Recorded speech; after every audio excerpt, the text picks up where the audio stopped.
दुनिया का सबसे बड़ा मुल्क रूस बड़ी बड़ी मुस्लिम रियासतों को चीरते हुए रशिया जैसा मुल्क हासिल करने वाली जार कौम रूसियों का मुस्लिम इलाकों पर कब्जा, जिसे हम ब्लैक हिस्ट्री का नाम देते हैं।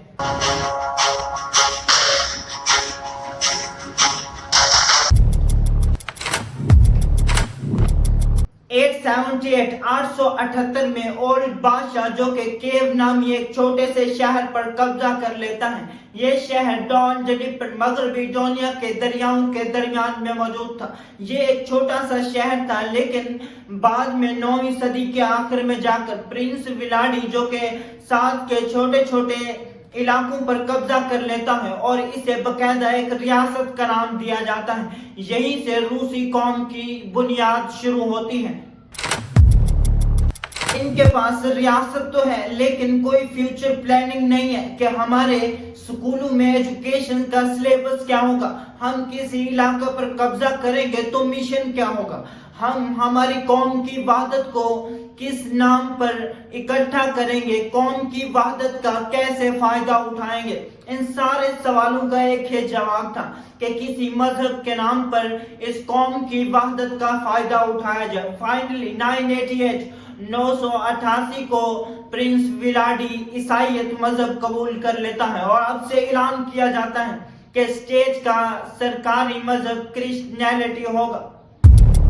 16वीं सदी में ही रूसी साम्राज्यियत का सफर शुरू करते हैं। ये साम्राज्यियत के लफ्जी में इक्तिसादी, सियासी या मुआशी गर्ज से दूसरे इलाकों पर रियासतों पर कब्जा करना है। इसके दौरान ही खलीज फारिस और बहरे अरब की बड़ी बड़ी मुस्लिम रियासतों पर रूसी काबिज हो जाते हैं, लेकिन खिवा की और इसके अलावा बुखारा की एक और रियासत 2 रियासतों को आज़ादी दे रखते हैं दाखिली, इसीलिए ताकि वहां मौजूद बाकी इलाकों में मुस्लिम आबादी को ये धोखा दिया जाए कि हमने आपके लिए 2 इलाके दाखिली आज़ादी दे रखी है, उनको हमने मुकम्मल आज़ादी दे रखी है, उनको आज़ाद कर रखा है, वहां पर उनका कल्चर, उनकी तहजीब बिल्कुल महफूज रहेगी। लेकिन ये सिर्फ धोखा था।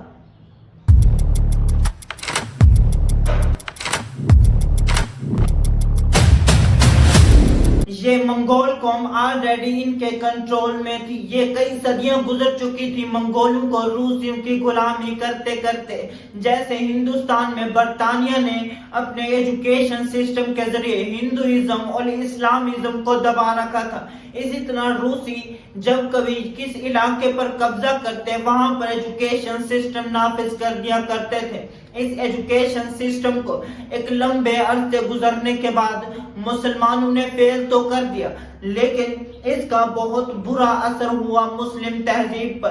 काजान के तातारियों ने कहा हमें हमारी सकाफती आज़ादी दे दी जाए, बस इतना काफी है। एशियाई मुस्लिम रियासतों ने कहा हमें हमारी मुकम्मल इलाकाई आज़ादी मिलनी चाहिए। कदामत पसंदों का एक गिरोह जो कि रूसियों की हुकूमत का हामी था और दूसरा उनकी हुकूमत के खिलाफ नारे लगाता था।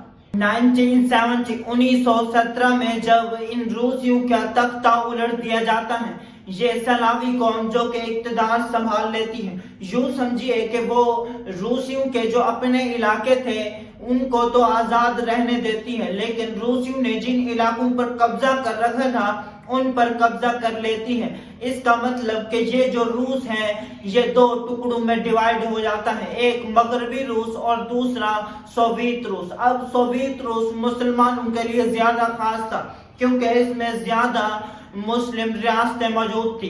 यहाँ पर जो नई हुकूमत आई उसने आते ही एक बड़ा ऐलान किया कि हम मुसलमानों को उनकी मुकम्मल आज़ादी देंगे, उनके सकाफत की आज़ादी, उनके कल्चर की आज़ादी, उनकी तहजीब की आज़ादी। सिर्फ ये नहीं बल्कि इसके अलावा फ्यूचर में जाकर के मुसलमानों को उनकी आज़ाद और खुद मुख्तार रियासतें कायम करने का मौका दिया जाएगा। ये सब देखकर लगता था शायद ये एक इनकलाबी ऐलान है, लेकिन ये सरासर धोखा था। जो ही वक्त गुजरा मुसलमानों की जो मुजामत करने वाली तहरीकें थी वो खुद ब खुद खामोशी से बैठी रही कि शायद ये नई हुकूमत पिछले हुक्मरानों से कुछ अलग सोचती है, शायद ये हमारे कल्चर की हिफाजत होगी। लेकिन फ्यूचर में जाकर के वो وہ کام جو کہ پچھلے حکمرانوں نے زاروں نے نہیں کیے، ان سوویت حکمرانوں نے وہ سب کر دکھائے۔ مسلمانوں کو مکمل طور پر دبایا گیا، یہاں تک کہ پچھلے حکمرانوں نے تو ان مسلمانوں کی جو مزاحمت کرنے والی پارٹیاں تھی ان کو تھوڑی تھوڑی آزادی دے رکھی تھی، صرف اس لیے تاکہ جو بہت بڑی لوگوں کی تعداد ہے وہ ہمارے مخالف نہ ہو جائے۔ لیکن جو نئی حکومت ہے اس نے آتے ہی مسلمانوں کی مزاحمت کرنے والے جو تحریکیں ہیں ان کو مکمل طور پر ختم کیا گیا، یہاں پر قتل عام کیا گیا۔ مسلمانوں کے جو مدارس میں ایجوکیشن دی جاتی تھی ان سب کو فیل کیا گیا، یہاں تک کہ لکھا جاتا ہے یہ مسلمان رات کے اندھیروں میں مدارس میں پڑھنے کے لیے جایا کرتے تھے، چھاپے پڑھتے تھے ہر ایک گھر پر کہ یہاں پر کوئی قرآن یا کوئی حدیث کی کتاب لے کر تو نہیں بیٹھا۔ ہم نے ڈیٹیل سے ڈسکس کیا ایک اور ویڈیو میں کیسے کیسے مسلمانوں پر ظلم ہوئے، یہاں کلک کر کے دیکھ سکتے ہیں۔